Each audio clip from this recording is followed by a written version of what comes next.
Salam semua yang dikasihi oleh Tuhan Yesus Kristus.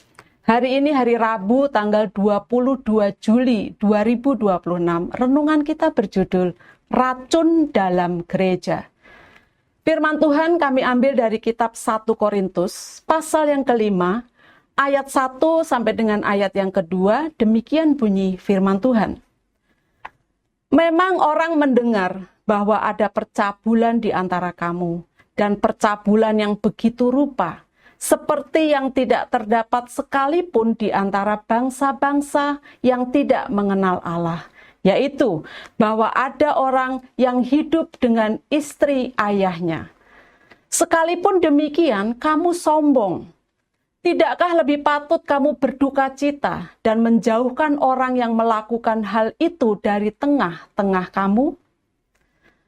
Profesor Phelps dari sebuah universitas di Australia pernah melakukan eksperimen yang menarik. Selama sebulan, ia membagi mahasiswa di kelasnya menjadi beberapa kelompok yang terdiri dari 4 orang. Lalu ia memberi setiap kelompok waktu 45 menit untuk berdiskusi dan memecahkan sebuah masalah manajemen. Tim terbaik akan memenangkan hadiah $100.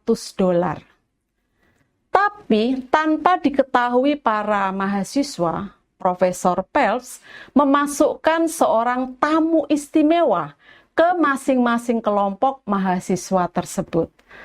Tamu-tamu istimewa ini memainkan peran-peran yang sangat spesifik dalam setiap kelompok. Ada si acuh tak acuh. Kerjanya dalam kelompok cuma bersandar, meletakkan kaki di atas meja, mengutak-atik ponselnya, dan menunjukkan sikap sama sekali tidak tertarik. Lalu ada si sarkastik. Ia selalu melontarkan komentar tajam dan pedas selama diskusi, seperti, "Apa yang membuatmu begitu yakin?" Atau, "Kamu jelas belum pernah memimpin siapapun sebelumnya." Kemudian si pesimis.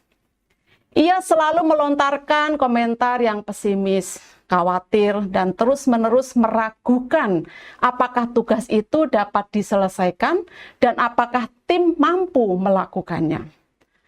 Melalui eksperimen itu, Profesor Phelps menemukan bahwa ketika ketiga anggota lainnya dalam kelompok termotivasi dan sangat cerdas, namun dengan hanya kehadiran satu anggota tim yang tidak konstruktif, efeknya dapat mengurangi kinerja kelompok secara keseluruhan sebesar 30-40%. Angka ini sangat signifikan.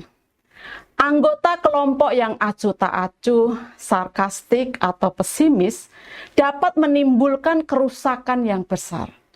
Persentase seorang anggota yang tidak produktif dalam kelompok itu adalah 25%, tetapi pengaruh buruknya 30-40%, bukan 25%. Penelitian Profesor Phelps ini selaras dengan penelitian di Universitas Harvard, di mana satu anggota berkinerja buruk dalam kelompok yang terdiri dari 4 orang akan melemahkan tim sebesar 30-40%. Pengaruh buruk seperti inilah yang dipikirkan oleh Rasul Paulus ketika ia menegur jemaat di Korintus.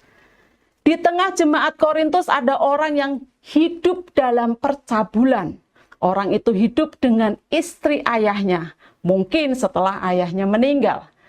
Tetapi anehnya, jemaat Korintus membiarkan saja hal itu terjadi. Mereka tidak merasa risih dengan perbuatan semacam itu. Karena itu, Rasul Paulus menegur mereka. Ia menganggap bahwa dosa seperti itu adalah dosa yang luar biasa, yang tidak terjadi di antara para penyembah berhala. Maka Paulus dengan tegas memerintahkan untuk mengusir orang itu dari tengah-tengah jemaat agar jemaat tidak terpengaruh. Jika dosa seperti itu dibiarkan, maka akan menjadi racun di tengah jemaat. Bisa saja anggota jemaat lain menirunya dan menganggapnya hal biasa. Gereja memang harus terbuka kepada semua orang. Tetapi jika ada anggota jemaat tinggal di dalam dosa, maka pemimpin jemaat harus menegurnya, bila perlu mengusirnya. Kata-kata bijak. Jika pemimpin gereja toleran terhadap dosa dalam jemaat, maka ia telah membiarkan dosa menguasai gerejanya. Bapak Ibu, mari tundukkan kepala kita untuk berdoa. Bapa, mampukan para pemimpin gerejamu untuk bersikap tegas terhadap dosa di dalam jemaat dan mengambil tindakan yang benar. Dalam nama Tuhan Yesus aku berdoa dan bersyukur. Amin. Kami berharap renungan hari ini menjadi berkat bagi Bapak Ibu semua. Tuhan Yesus selalu memberkati. Amin.